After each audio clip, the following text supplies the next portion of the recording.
এখানে বসো।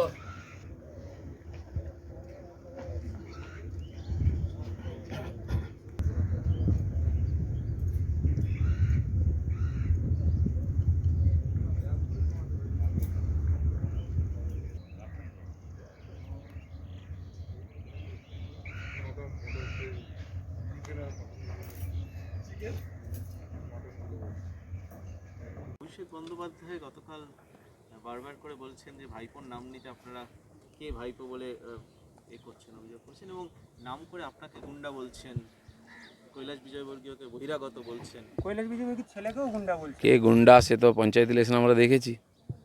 আমাকে গুন্ডা নয়, মাফিয়াও বলেছেন। উনি 7 কোটি টাকার বাড়িতে থাকেন আর আমি লোকের বাড়িতে থাকি। কে মাফিয়া বোঝা যাচ্ছে। ওনার কনভয়ে 25টা গাড়ি থাকে আর কী থাকে সে সবাই জানে। কে মাফিয়া এটা বোঝাই যাচ্ছে। আর সেই জন্য এই যে হতাশা চরম পর্যায়ে চলে গেছে। আজকে রাস্তায় গিয়ে চিৎকার করতে হচ্ছে। ভাইপো বলেছে তো কী হয়েছে, আদর করে ভাইপো বলেছে। দিল্লিতে লোকে যুবরাজকে পাপ্পু বলে, তো পাপ্পু বললে ভালো হবে, সেটাও বলা হবে। আমি ভাইপো বলছি না, আমি বলছি খোকাবাবু। যদি কেউ আদর করে বলে, কোলে চড়ে উনি রাজনীতিতে এসেছেন, এখনও কোলেই আছেন, লড়ুন। যে লোকেরা তার পার্টির জন্য প্রাণ দিল, রক্ত দিল, ঘাম দিল, তারা আজকে ব্রাত্য হয়ে যাচ্ছে, রাস্তায় ঘুরে বেড়াচ্ছে, হাত জোড় করে বাড়ির সামনে দাঁড়িয়ে থাকছে। আর উনি কোলে চড়ে এসে রাজনীতিতে এসে এমপি হয়ে গেলেন। এতে যদি কেউ বলে তার ক্ষতি কী আছে? অর্থাৎ চিৎকার চেঁচামেচি করে মানুষকে আর বোঝানো যাবে না। লোক জানে সব কিছু। লোক 10 বছর ধরে দেখছে কে কী করেছে।